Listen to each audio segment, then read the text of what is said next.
Have you ever wondered why we're called Jews, or that we refer to our religion as Judaism? I mean, when you look at the Torah, you read the Bible, we're known as the people of Israel, we're known as the Hebrews. We're never referred to as Yehudim, which is how we identify today. The secret of calling us Jews is in where the word Jew and Judaism comes from. It's Judah, the fourth son of Leah, or in Hebrew, Yehuda. So what's so special about Yehuda? Why is Yehuda so great that all of us are basically calling ourselves descendants of him? Yehuda is the first person in the entire Torah to do perfect chuva, repentance.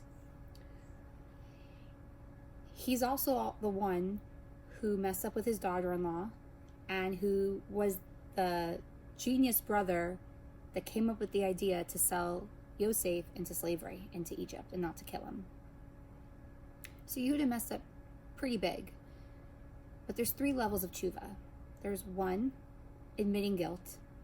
2, trying to change, do better the next time. 3, the highest level, is when you're in the same situation again in the future, and you don't make the same mistake twice. That's called perfect tshuva, and that's exactly what Yehuda did. He admitted guilt for selling Yosef into slavery when they first went down to Egypt on the first trip.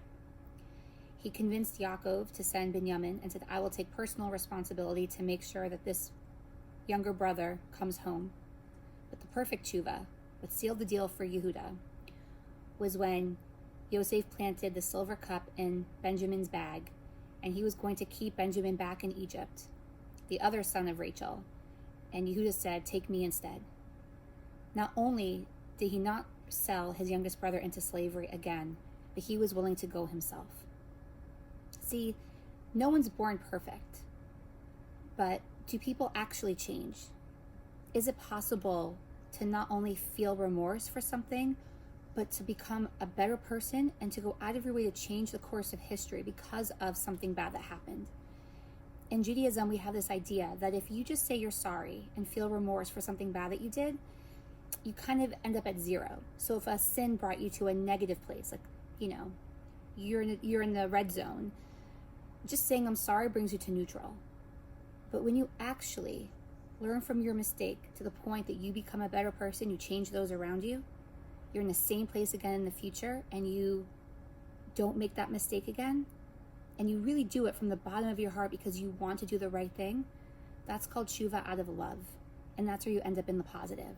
So something bad that you do can actually pull you to higher heights. We're called Jews, and this is the religion of Judaism, because we're the religion of repentance.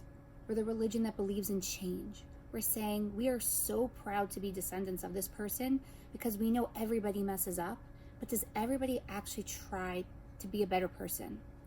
Do we run away from our past, or do we face it head on and actually try to be the best version of ourselves and say everything happens for a reason, everybody messes up, and everyone has the right to want to improve and be better? That's what it means to be a Jew. It's not that life is perfect, but we see that everything happens perfectly, and we're constantly given the ability to face our past and pave the way forward to a more beautiful future. And that's my blessing, that everyone's able to face themselves, the most embarrassing, conflicting parts of yourself, face it, change, and be the best you can be, and hope that when situations arise in your life and you're like, why am I here again? It is the most perfect opportunity to make peace and make better with your past. Shabbat Shalom.